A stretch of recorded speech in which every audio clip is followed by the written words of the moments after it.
मेरा नाम सलमान रजा है और मैं कराची के एक पुराने इंडस्ट्रियल एरिया में नाइट सिक्योरिटी गार्ड का काम करता था। यह बात आज से कुछ साल पहले की है, जब मुझे एक टेक्सटाइल फैक्ट्री में रात की शिफ्ट मिलती थी, शाम 7 बजे से सुबह 7 बजे तक। फैक्ट्री का एरिया कोरंगी के पास था। दिन में वहां सैकड़ों मजदूर काम करते थे। मशीनें घूमती थीं, शोर होता था, चाय की खुशबू आती थी, जिंदगी होती थी। लेकिन रात को जब सब चले जाते थे और मैं अकेला रह जाता था, तब उस जगह का चेहरा बिल्कुल बदल जाता था। जैसे कोई इंसान सो जाए और उसकी जगह कोई और आ बैठे। मैं पहले से सिक्योरिटी का काम करता था, इसलिए मुझे खाली जगहों का, अंधेरे का, सन्नाटे का कोई खौफ नहीं था। हाथ में टॉर्च, कमर में वॉकी टॉकी और पैर में पुरानी मगर मजबूत जूतियां, यही मेरा हथियार था। फैक्ट्री की बिल्डिंग पुरानी थी। रेहान साहब ने बताया था कि यह बिल्डिंग 1960 की दहाई में बनी थी। अंदर 4 बड़े फ्लोर थे। हर फ्लोर पर लंबी राहदारियां, बड़े बड़े मशीनरी हॉल्स और कोने में छोटी छोटी यूटिलिटी रूम्स। पहले महीने सब ठीक रहा। मैं अपना पेट्रोली सर्किट करता, एंट्री लॉग भरता और रात को एक छोटी सी केबिन में बैठ के सुबह का इंतजार करता। कुछ हुआ नहीं, कुछ दिखा नहीं, कुछ सुना नहीं। मुझे लगा यह नौकरी आसान है, लेकिन जिंदगी में जो चीज आसान लगती है वो अक्सर सबसे बड़ी मुश्किल की तरफ ले जाने वाली सीढ़ी होती है। और मैं इस सीढ़ी पर खुशी खुशी चढ़ रहा था। अनजान की ऊपर आखिर अंधेरे की कोई मंजिल थी। पहला इशारा उस रात मिला जब मैं दूसरे फ्लोर की पेट्रोलिंग कर रहा था।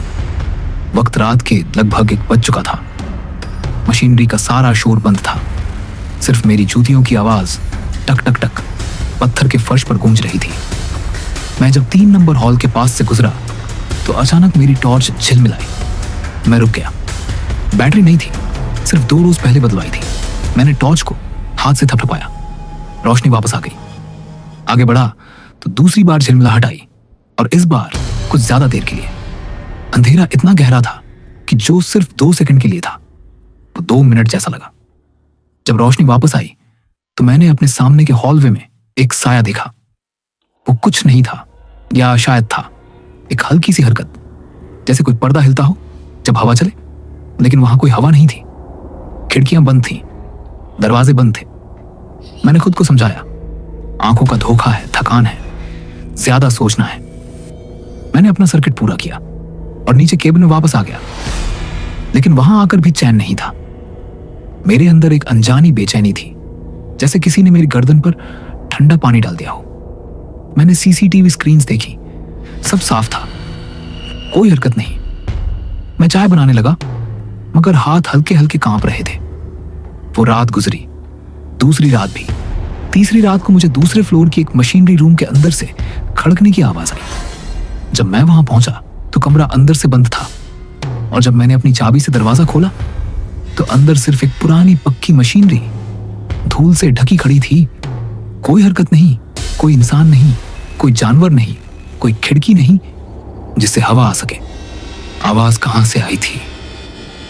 यह सवाल उस रात मैं अपने साथ घर ले गया और फिर कभी भूल नहीं पाया। जो कुछ उन दिनों में हुआ उसका सबसे दर्दनाक वाकया 3 हफ्ते बाद का है। रात के करीब लापतिब 3:30 बज रहे थे। मैं केबिन में बैठा था।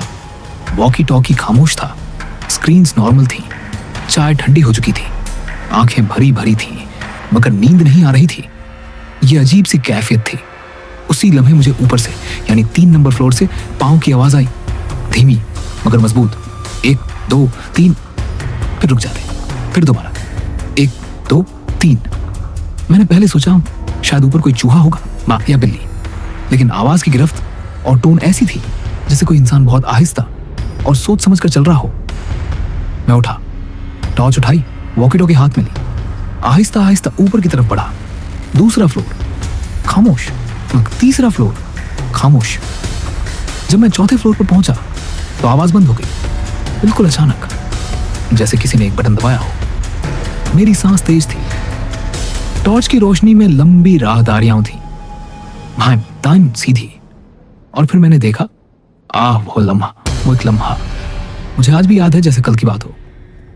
राहदारियों के एकदम एंड में, वहां जहां एक पुराना यूटिलिटी रूम था जिसका दरवाजा हमेशा बंद रहता था, उस दरवाजे के नीचे से एक और रोशनी आ रही थी, पीली कांपती हुई रोशनी, बिल्कुल इसी तरह जैसे कोई अंदर मोमबत्ती जला के बैठा हो।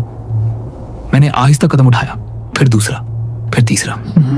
जब मैं उस दरवाजे के पास पहुंचा तो मेरा हाथ दरवाजे तक पहुंचा, मगर धकेलने से पहले रुक गया। अंदर से कोई आवाज नहीं थी, कोई हरकत नहीं थी, सिर्फ वो रोशनी थी। मैंने दरवाजा धकेला, खामोशी, अंदर पूरा अंधेरा था। कोई मोमबत्ती नहीं, कोई रोशनी नहीं, कोई इंसान नहीं, सीधा खाली कमरा। मैंने पीछे मुड़ा, राहदारियां हैं खाली, मैं वहां अकेले खड़ा था। और दिल ने फिर एक गहरी धड़कन मार के बता दिया कि मैं अकेला नहीं था। अगला वाकया ऐसा था जिसने मुझे अंदर से तोड़ दिया। यह उस रात की बात है जब हाफिज गार्ड, जो हमारे साथ रिलीफ पर आता था, मुझे सुबह शिफ्ट हैंडओवर के वक्त मिला तो उसका चेहरा पत्थर जैसा था। आंखों के नीचे काले घेरे थे, होंठ सूखे हुए थे। मुझे लगा शायद उसकी तबीयत खराब है। मैंने पूछा क्या हुआ। वह कुछ देर खामोश रहा, फिर बोला, यार रात मुझसे कुछ हुआ। मैंने कहा क्या मतलब।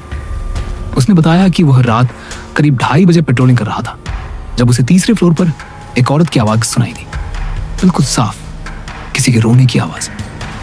उसे लगा शायद कोई मजदूर अंदर रह गया होगा। वह ऊपर गया लेकिन वहां कोई नहीं था।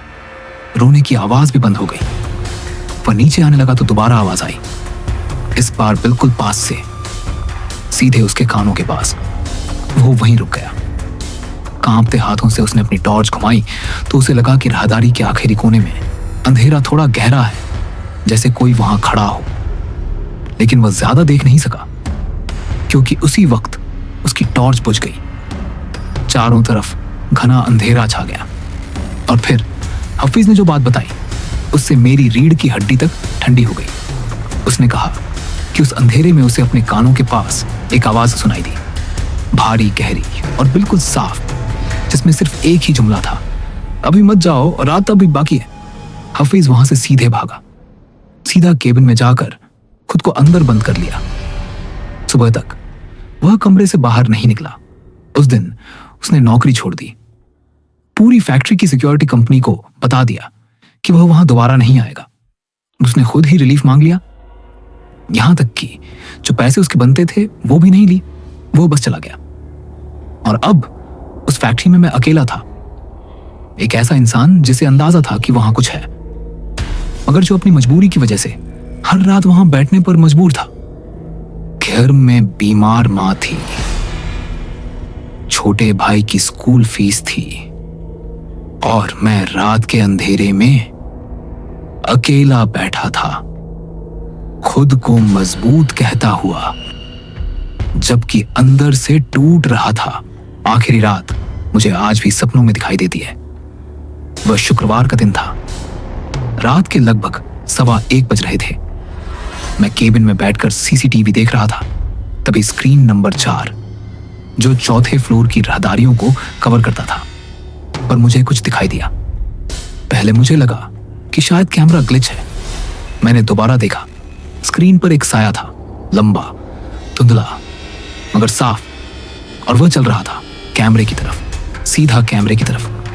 मैंने झूम किया और उस पल जो चीज मैंने देखी वह मेरी जिंदगी की सबसे डरावनी सच्चाई है। वह साया जो भी था कैमरे के ठीक सामने आकर रुक गया, और फिर स्क्रीन पर कुछ ऐसा हुआ जो तकनीकी तौर पर मुमकिन नहीं था। स्क्रीन पर बस एक ही चीज दिखाई दे रही थी, हाथ, 2 हाथ। कभी कभी इंसान जिंदगी भर नहीं रोता, मगर एक ऐसा लम्हा आता है जब वह खुद को रोक नहीं पाता। उस पल मैं रो पड़ा। मैं तेज कदमों से बाहर निकला, फैक्ट्री का मेन गेट खोला तो और बाहर सड़क पर आ गया। रात में कोई आता जाता रहा, लेकिन मैं वहीं खड़ा रहा, अपने हाथ अपने सीने पर रखे हुए। मैं अंदर वापस नहीं गया, अपना सामान अंदर ही छोड़ दिया, वॉकी टॉकी छोड़ दी, टॉर्च छोड़ दी। सुबह होने तक मैं बाहर ही खड़ा रहा। जब सुबह की शिफ्ट वाला गार्ड आया तो मैंने उससे सिर्फ इतना कहा, अंदर मत जाओ, अंदर मत जाओ। उसने मुझे पागल समझा। मुझे खुद नहीं पता कि उस रात मैं पागल था या सब कुछ साफ देख रहा था। मैंने नौकरी छोड़ दी, घर आ गया। 1 हफ्ते तक मुझे नींद नहीं आई। फिर धीरे धीरे नींद वापस आने लगी। लेकिन जो चीज मैंने उस रात देखी उसका जवाब आज तक नहीं मिला। कोई कहता है सीसीटीवी ग्लिच था, कोई कहता है थकान थी, कोई कहता है वहम था। लेकिन मैं जानता हूं उस रात जो कुछ भी था वह सिर्फ मुझे नहीं देख रहा था। वह सीधा, बिल्कुल सीधा मेरी आंखों में देख रहा था। कुछ जगह इंसानों के लिए नहीं होती और कुछ रातें गुजरने के लिए नहीं होती। मैंने वह रात गुजारी थी और वह रात आज तक मुझसे कभी नहीं गई।